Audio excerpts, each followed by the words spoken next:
एक रात मेरा दिल कर रहा था कोई मेरी भी प्यास बुझाए, लेकिन ऐसा कोई मेरी ज़िंदगी में था नहीं। फिर मैंने हाथ से काम चलाया, फिर मैं सो गया।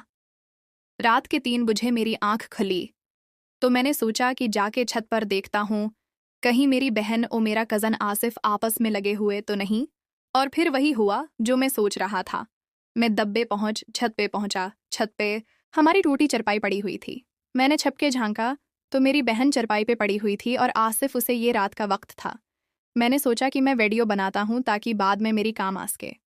मैंने अपने मोबाइल का कैमरा ऑन किया तो वीडियो धंधी आ रही थी क्योंकि हमारी छत पे इतनी रोशनी नहीं थी। फिर मैं दोनों को काफ़ी देर देखता रहा और इधर से मेरा शेर भी जागा हुआ था जब दीवार में टुकड़े मार रहा था। फिर वो लोग जैसी फारे होने लगे तो मैं भी ऊपर से एकदम पहुंच गया। मेरी बहन ने मुझे देखा तो एकदम बिखला गई और अपना सबको समेटने लगी। आसिफ भी वहां से भागने लगा। मैंने कहा, सिर्फ रोक जाओ, रात काफ़ी है, घर में शोर होगा, अम्मी अबू जाग जाएंगे और तुम्हें पता है कामरान गुस्से का तेज है। आसिफ रुक गया। आसिफ और मेरी बहन मेरी मनते करने लगे, दोनों मेरे पांव पड़ गए। मेरी बहन कहने लगी, भाई तुम्हें खुदा का वास्ता किसी को मत बताना। और आसिफ भी अब मैं एक तीर से दूर शिकार करना चाहता था। मेरे दिमाग में एक आइडिया आया, क्यों ना मैं आसिफ की बहन का नाम अदीला था, वो भी बहुत खूबसूरत थी, उसके लिए आसिफ को ब्लैकमेल करूं। फिर मैंने कहा, सिर्फ अभी रात के तकरीबन 4 भी बज गए हैं इस वक्त, तो मेरी घर में हो और मैं चाहूं तो तुम्हें भी फंसा सकता हूं। वो कहने लगा, हाँ अमरान भाई, मैं जानता हूं आपका एहसान होगा, मैं सारी जिंदगी आपका एहसान नहीं भूलूंगा, ये मेरा राज ही रखें। फिर वो कहने लगा, अमरान भाई मैं यहाँ पे आना ही नहीं चाहता था, आपकी बहन ने मुझे मजबूर किया, चाहे तो पूछ लें। फिर ज़ोया कहने लगी, हाँ भाई मैंने बुलाया था। फिर मैंने सका कि तुम चुप हो जाओ, मैं तुमसे बात नहीं कर रहा, मैं अभी आसिफ से निपट लूं, उसके बाद मैं तुमसे बात करता हूँ। पहले तन दोनों को मैंने खूब डराया। मैंने कहा, ये हो जाएगा वो हो जाएगा। जब वो दोनों बहुत ज़्यादा डर गए, फिर मैंने कहा, ज़ोया तुम रखो, मैं आसिफ को थोड़ा साइड पे ले गया। मैंने कहा, आसिफ मेरी बात सुन, मेरे दिमाग में एक आइडिया है, अगर तुम मान जाए तो तुम्हारे काम भी होता रहेगा। और मेरा भी। वो कहने लगा, क्या मतलब अमरान भाई, अब क्या कहना चाहते हैं, खुल के बोलें। फिर मैंने कहा, आसिफ भाई सीधी बात बोलता हूँ, घुमा फिर आके मुझे बात करनी नहीं आती। तुम्हारी जो बहन है दिला, मैं उसे पसंद करता हूँ, तो मेरी सीटिंग उसे करवा दो तुम्हारा, जब दिल चाहे, बल्कि मैं खुद तुम्हारी मदद करूंगा। ज़ोया से मिलते रहना। फिर वो कहने लगे, इमरान भाई वो मेरी बहन है, मैं उसे कैसे बोल सकता हूँ, आप कुछ तो सोचें। मैंने कहा, हाँ मुझे पता है वो तुम्हारी बहन है, मैं कौन सा तुम्हें बोल रहा हूँ किसको। यहाँ ले आओ, बस मेरे लिए सीटिंग करवा दो, मेरे लिए रास्ते आसान कर दो, बाकी काम मैं खुद कर लूंगा। उसने कहा, अमरान भाई आप ये काम मुझे न बोले। फिर मैंने कहा, बेटा फिर तो रोक, मैं भी कामरान को अम्मी और अब्बू को उठाकर लाता हूँ, तो मैं भी पता चले कि किसी की घर इस टाइम कैसे रहते हैं। पहली बहुत डरा हुआ था, फिर वो मान गया, कहने लगा, अच्छा अच्छा ठीक है अमरान भाई, मुझे एक दिन सोचने का वक्त दें, मैं आपको खुद बताऊंगा। मेरे पास भी उसके अलावा कोई ऑप्शन नहीं था। उसने हामी पढ़ ली कि अपनी बहन के साथ मेरा रास्ता हमवार करेगा। और फिर मैंने ज़ोया को कहा कि इसको नीचे छोड़ के जल्दी आओ, मैं तुम्हारा इंतज़ार कर रहा हूँ, गेट आराम से खोलना, कहीं उम्मी अबू न जाग जाएं। फिर ज़ोया चली गई आसिफ को नीचे छोड़ने, और फिर मैं ऊपर उसका इंतज़ार करने लगा। मैं सोचा था, अब ज़ोया वापस आएगी, मैं उसी चरपाई पर उसकी लूँगा। अब ये तरीका सोचा किस तरीके से करूं। मुझे खड़े हुए 10-15 मिनट गुजर गए, ज़ोया अभी तक नहीं आई। मैं परेशान हुए, ज़ोया क्यों नहीं आई। मैंने कहा, अच्छा 10 मिनट मजीद इंतज़ार करता हूं, क्योंकि वो घबराही भी थी, शायद रिलैक्स होने के लिए नीचे बैठ गई हो।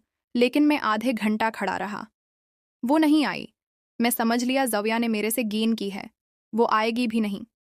मुझे शदीद गुस्सा आ रहा था। ज़ोया, ये तो पहले मैंने सोचा कि जाके उसको कमरे से बुला के लाता हूँ।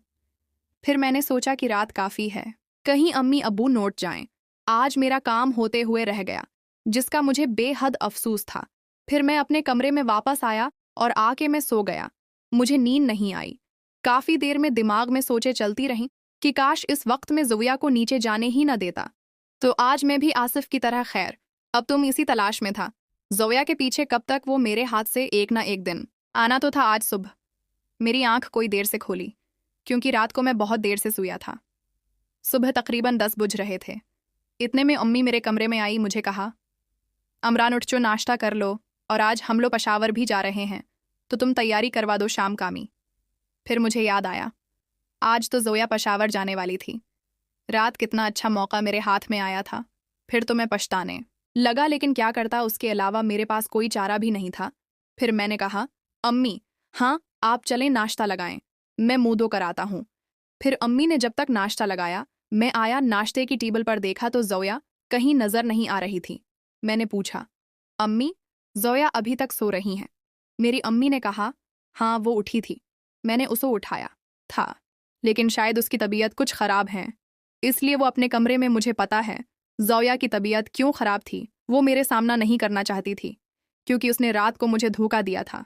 खैर, मैंने नाश्ता किया और अम्मी ने मुझे कोई ज़रूरी सामान बताया कि ये बाजार से ले आओ।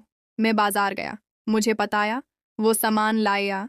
कमरान और जोया एक ही साथ सोफर पर बैठे हुए थे आपस में कुछ हल्की सी सरगोशें कर रहे थे। मैं बड़ा हैरान हुआ कि आज तक एक दूसरे से चरचड़े रहते थे, आज ऐसा क्या हुआ, दोनों आपस में राज की बातें कर रहे हैं।